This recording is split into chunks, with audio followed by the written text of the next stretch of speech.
देखिए पहला सवाल जो है वो कुछ इस प्रकार से है कि एक सदिश ए दिया है i माइनस 7j और प्लस 7k और सदिश बी दिया है 3i minus 2j plus 2k। आपसे पूछ रहा है बच्चा ए क्रॉस बी का मापांक क्या होगा?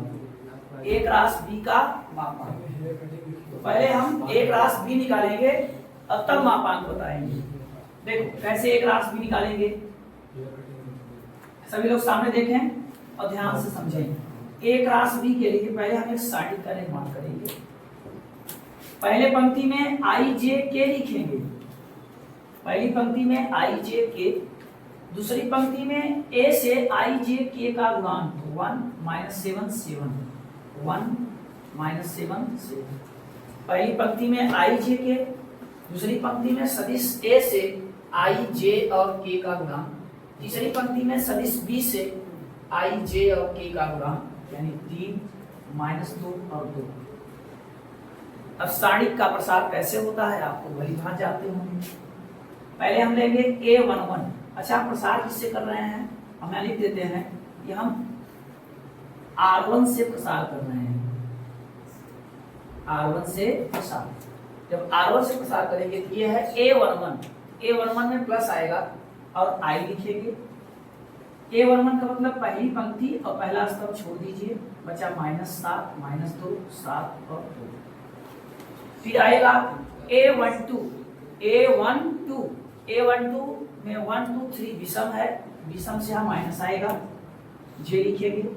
अब हम 1 माने पहली पंक्ति और 2 माने दूसरा स्तंभ छोड़ देंगे, बचा क्या 1 3 7 2। फिर हम लेंगे A13 माने पहली पंक्ति का तीसरा स्तंभ 1 3 4 जो कि सम होगा, सम में प्लस आएगा और यहाँ के लिखेंगे। अब हम 1 छोड़ेंगे 3 छोड़ेंगे, बचा हमारे पास 1 3 माइनस 7 माइनस 1। अब इसको साफ करेंगे तो आई 2 का -7 में -14, फिर माइनस और -2 का -7 में -14 तो क्या हो जाएगा 10। पहले 2 का 7 -14, फिर माइनस लगा के इसका मल्टीप्लाई -14 तो माइनस माइनस प्लस 14, माइनस जे 2 का 1 में तो 2, फिर माइनस लगा के 7 3 21, फिर प्लस के -2 का 1 में -2, -7 का 3 में -21 तो +21 हो जाएगा।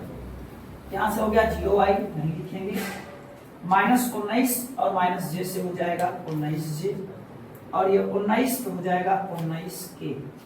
ये पूरा आ गया, ये क्या आ गया ए क्रॉस बी का मान। अब हमसे पूछा है ए क्रॉस बी का मापांक क्या होगा, तो करनी में j के गुणांक का वर्ग धन k के गुणांक का वर्ग, 19 का वर्ग हम कॉमन लेंगे तो 1 का वर्ग प्लस 1 का वर्ग, 19 वर्ग से बाहर आ जाएगा 1 का वर्ग 1 और 1 का वर्ग 1, तो करनी 19 करनी में 2। ये पहले सवाल का आंसर है ए क्रॉस बी का मॉडुलस। पहले ए और बी का हम क्रॉस प्रोडक्ट से गुणा करेंगे, फिर जाके उसका मापांक निकालेंगे। आइए क्वेश्चन नंबर 2 देखते हैं। क्वेश्चन नंबर 2 देखो मेरे बच्चे, a प्लस बी और a माइनस बी की लंब दिशा में मात्रक सदिश। कल मैंने बताया था अगर दो सदिशों के लंब दिशा में सदिश पूछे तो मानिए क्रॉस प्रोडक्ट से गुणा, जैसे दो सदिश दे दे, मान लीजिए आपको a दे दिया b दे दिया, अब आपसे लंब दिशा में यानी लंबवत, लंब दिशा माने दोनों के लंबवत सदिश पूछे, इसका मतलब दोनों का क्रॉस प्रोडक्ट से गुणा। सवाल कुछ इस कदर है, ए आपको दिया है 3i plus 2j plus 2k और b बराबर दिया है i plus 2j minus 2k। पहले आप सदिश a प्लस बी निकालो, तो सदिश a प्लस बी का मतलब दोनों सदिश को पहले आप जोड़ दीजिए। इनके लंब में नहीं पूछ रहा है, a और b के लंबवत सदिश नहीं पूछ रहा है, a प्लस बी और a माइनस बी के लंबवत पूछ रहा है। हम पहले a प्लस बी निकालेंगे, a प्लस बी कैसे आएगा, तो सदिश ए लिखेंगे और उसमें जोड़ेंगे सदिश बी, उसमें जोड़ेंगे सदिश बी। इसको हम एक नया नाम देंगे सी, इसको एक नया नाम देंगे सी। 3 1 4 i, 2 2 4 j और ये 0 k, ये आ गया हमारा सदिश सी। अब हम निकालेंगे सदिश a माइनस बी। a क्या है? 3i plus 2j plus 2k minus B i plus 2j minus 2k, इसको हम नाम देंगे d। a प्लस बी और a माइनस बी लिखने से अच्छा है हम c और d लिखे। 3i में से i जाएगा बच्चा 2i, 2j में से 2j जाएगा 0j, 2k में से माइनस 2k जाएगा तो ok। अब कहा है a प्लस बी अर्थात c व a माइनस बी अर्थात b के लंब दिशा में सदिश, लंब दिशा में सदिश। तो लंब दिशा में सदिश का मतलब हम c और d का क्रॉस प्रोडक्ट से गुणा करेंगे। जब भी दो सदिश के लंब दिशा में सदिश पूछा जाए तो लंब दिशा में सदिश जानना हो, जब भी आपसे नहीं कहेगा गुणा करिएगा सदिश गुणा, परीक्षा में आपके सदिश गुणा नहीं पूछेगा। अगर पूछेगा तो ऐसे कह देगा ये दो सदिश हैं, इनके लंब दिशा में सदिश बताओ, इनके लंब दिशा में मात्र सदिश बताओ। तो जो जानता होगा ये लंब दिशा का मतलब क्रॉस गुणन वही कर देगा। दो सदिशों का लंब दिशा में क्रॉस गुणन होता है। तो पहले हम पहली पंक्ति में i j k लिखेंगे, दूसरी पंक्ति में c से गुणा i j k का 4 4 0, और तीसरी पंक्ति में d से 2 0 4 2 0 4। इसके बाद इसको सॉल्व करेंगे। तो पहले हम a11 यानी i, तो 1 1 छोड़ देंगे, 4 0 0 4, फिर 1 2 पहली पंक्ति का दूसरा स्तंभ, 1 2 3 विषम, इसमें माइनस। अब हम पहली पंक्ति दूसरा स्तंभ छोड़ देंगे, तो 4 2 0 4, फिर ये k 1 3 है, 1 3 से प्लस होगा तो 1 3 छोड़ देंगे, 4 2 0 4 0 4 2 4 0। अब बच्चे इसको सॉल्व किया जाएगा।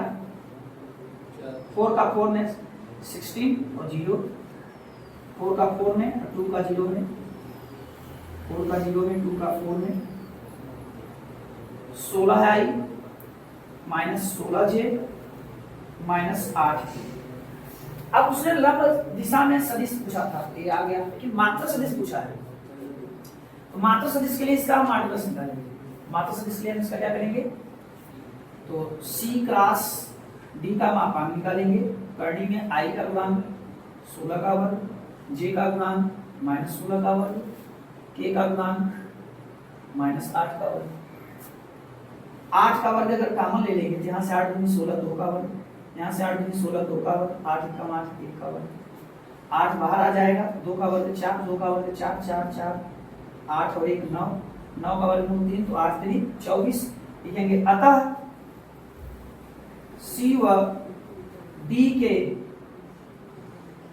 लंब दिशा में मात्रक सदिश, अगर मात्रक सदिश पूछा है तो C क्रॉस D जो पाए हैं लंब सदिश में, इसके मॉडुलस से क्या करेंगे, डिवाइड कर दीजिए।